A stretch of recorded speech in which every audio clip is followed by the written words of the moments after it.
On dirait qu'ils sont tous dedans. C'est parti. C'est l'ouverture de stade de départ. La course phare du jour.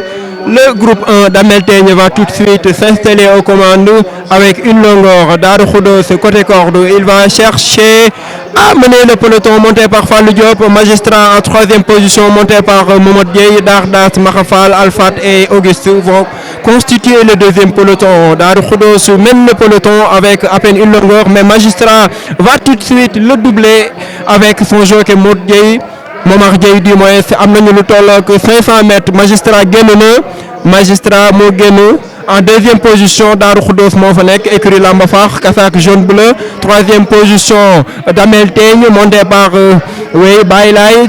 Attention, Auguste va venir en deuxième position. On dirait que le sprint donc est trop tôt lancé. Magistrat donne à peine 3 longueurs. Donc deuxième position c'est Darou Khoudoss monté par Fallou Diop. Troisième position d'Amel Teigne. Attention, Dardas va choisir ce moment pour se placer en deuxième position. C'est pour inciter aux autres d'avancer. C'est comme s'il avait apporté cet après-midi plus que les jours passés. Magistrat toujours devant. Magistrat ba léegi moo nekk ci kanam am nañu 1000 mètres. Magistrat moo nekk ci kanam jóge écurie Cuuc. Deuxième position Darou Khoudoss. Troisième position Auguste. Quatrième position Dardas. Cinquième position d'Amel Teigne. Ils ont à peine 1200 mètres. Magistrat toujours devant. Deuxième position Darou Khoudoss côté corde. C'est le moment choisi pour partir. Dardas en troisième position. À l'extérieur côté corde. Auguste en quatrième position. Mahafal et d'Amel Teigne plus Alfat.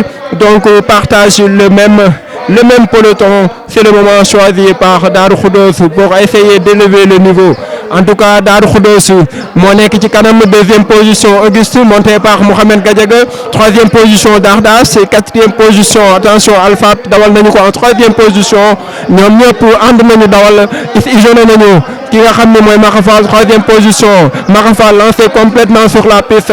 Donc c'est le moment choisi encore par Dardas pour essayer de triompher à nouveau. Ils ont à peine 1500 mètres. Auguste lancé depuis la quatrième position avec Alfat.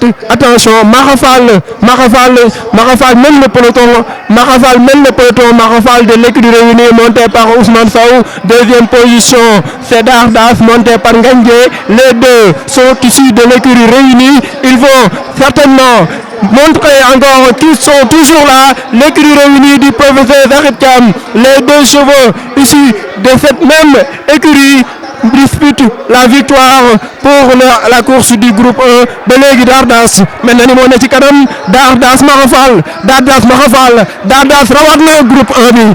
Premier Dardas, deuxième Maha, troisième Alfat, quatrième Auguste, cinquième d'Amel Teigne, sixième Darou Khoudoss, septième mooy Magistrat.